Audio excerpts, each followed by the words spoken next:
வணக்கம் viewers, welcome to Tamil Mojo. குழந்தைகள் பொதுவாகவே பென்சில் பாக்ஸை மறைச்சு வச்சிடுறது, வீட்ல இருக்க பொருள்களை உடைச்சிடுறது, ஹோம்வொர்க் பண்ணாதது என சின்ன சின்ன தப்புகள் பண்ணக்கூடியவங்க தாங்க.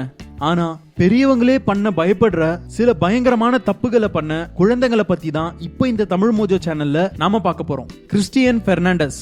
மார்ச் 2011 12 வயசான கிறிஸ்டியன் பெர்னாண்டஸ் அவரோட 2.5 வயசு கசின் பிரதரோட வீட்ல தனியா இருந்திருக்காரு. அவங்க அம்மா வீட்டுக்கு வந்து பார்க்கும்போது கிறிஸ்டியன் அவரோட பேபி பிரதரை பயங்கரமா அடிச்சு சாகடிச்சிட்டு இருக்காருங்க. அவரை அரெஸ்ட் பண்ணி ஜெயில வச்சதுக்கு அப்புறம் விசாரித்த போது இவங்க அம்மாவுக்கு 12 வயசா இருக்கும் போதே கிறிஸ்டியன் பெர்னாண்டஸ் பிறந்திருக்காருங்க. அப்ப இவங்க பாட்டி ட்ரக் அடிக்டா இருந்ததால சின்ன வயசுலயே ரொம்ப கொடுமைகளை அனுபவிச்சிருக்காரு. இது எல்லாத்தையும் கன்சிடர் பண்ணி 2013 இவரோட தண்டனையை ரத்து பண்ணிட்டாங்க. Jordan brown. பென்சில்வேனியால 11 வயதான ஜார்டன் பிரவுன் அவரோட அப்பாவோடையும் அப்பாவோட ஃபியான்சே மேரி ஹவுக் மற்றும் அவங்களோட 2 பெண் குழந்தைகளோடையும் வசித்து வந்திருக்காருங்க.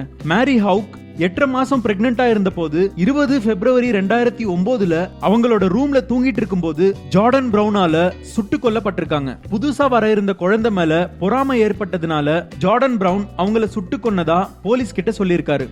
தாம்சன் டாட்லர்ஸ். ஹாஸ்டன் டெக்சாஸ் ரெசிடென்ட்ல வாழ்ந்துட்டு இருந்த தாம்சன் டாட்லரும் அவங்களோட பாய் ஃப்ரெண்டும் அவங்க 3 குழந்தைகளையும் வீட்ல விட்டுட்டு பீஸா வாங்கிட்டு வரதுக்காக வெளியே போயிருக்காங்க. அவங்க வெளியே போன உடனே 3 வயதான ட்வின்ஸ் குழந்தைங்க அவங்களோட 1.5 வயசான இன்னொரு பெண் குழந்தைய, அதாவது அவங்க தங்கச்சிய மைக்ரோவேவ் அவன்ல வச்சிட்டு இருக்காங்க. பேரண்ட்ஸ் 2 பேரும் வீட்டுக்கு வந்த உடனே குழந்தை அவன்ல இருந்ததை கண்டுபிடிச்சு வெளியே எடுத்திருக்காங்க. ஆனா குழந்தை நிறைய தீக்காயங்களோட இறந்துடுச்சுங்க. 2 ட்வின்ஸ்ல ஒருத்தர் குழந்தைய அவன்ல வச்சிருக்காங்க, இன்னொருத்தர் அவனை ஆன் பண்ணி டெம்பரேச்சரை இன்க்ரீஸ் பண்ணிருக்காங்க. இதனால குழந்தை உள்ளவே துடிச்சு இறந்திருக்குங்க. இதுக்காக ட்வின் குழந்தைங்க மேல எந்த ஆக்ஷனும் எடுக்கப்படல. ஆனா அவங்க பேரண்ட்ஸ குழந்தைய பாதுகாக்க தவறியதால போலீஸ் கைது பண்ணிட்டாங்க.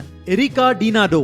டினாடோ ஃபேமிலி இத்தாலியில 11 வயதான கியான் லூகா மற்றும் 16 வயதான எரிகாவோட ரொம்ப சந்தோஷமா தான் வாழ்ந்துட்டு வந்தாங்க. அதுக்கப்புறம் எரிகா ட்ரக் அடிக்ட் ஆனதுனால அவங்களோட ஃபேமிலிய வெறுக்க ஆரம்பிச்சாங்க. இத அவங்களோட டைரியிலயும் குறிப்பிட்டு இருந்தாங்க. 21 பிப்ரவரி 2001 எரிகாவும் அவங்களோட பாய் ஃப்ரெண்டும் எரிகாவோட அப்பா சாக்கர் கேம் விளையாட போயிட்டதால வீட்லயே ட்ரக் அடிச்சிட்டு எரிகாவோட அம்மாவையும் தம்பியையும் கிட்டத்தட்ட 100 தடவை கத்தியால குத்தி கொலை பண்ணிருக்காங்க. முதல்ல திருடர்கள் தான் இந்த கொலையை பண்ணதா சந்தேகப்பட்ட போலீஸ் பின் உண்மையை கண்டுபிடிச்சு இவங்களை கைது பண்ணிட்டாங்க.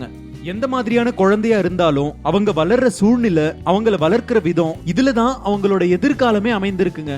இந்த வீடியோ உங்களுக்கு பிடிச்சிருந்தா லைக் பண்ணுங்க, ஷேர் பண்ணுங்க, உங்களோட சஜஷன்ஸை கமெண்ட் பண்ணுங்க. மேலும் இது மாதிரி பல சுவாரஸ்யமான தகவல்களை தெரிந்து கொள்ள தமிழ் மோஜோ சேனலை சப்ஸ்கிரைப் பண்ணுங்க.